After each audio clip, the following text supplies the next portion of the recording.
మళ్ళీ సీడ్స్ వేసానని చెప్పానా, సో దాని అప్డేట్స్ అయితే ఇవి. ఇదిగో పాలకూర 2 కుండీల్లో వేసాను. ఇంకొక దాంట్లో బాగా పెరుగుతుంది కానీ దీంట్లో అంత ఎక్కువగా గ్రో అవ్వట్లేదు. కాకపోతే అన్ని స్ప్రౌట్ అయ్యాయి, కొంచెం గ్రోత్ అయితే మెల్లగా ఉంది. మెంతి కూర అసలు ఎంత బాగా వస్తుందో, చాలా హెల్తీగా గ్రో అవుతున్నాయి, చక్కగా ఉంది.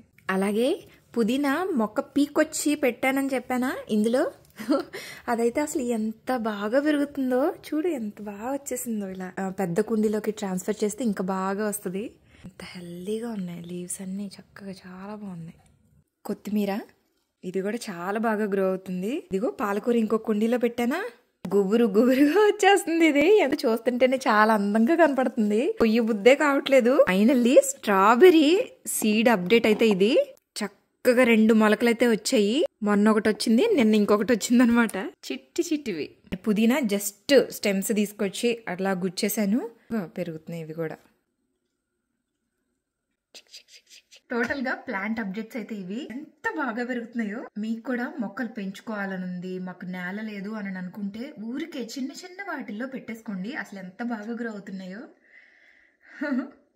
నచ్చితే లైక్ అండ్ సబ్స్క్రైబ్. బాయ్.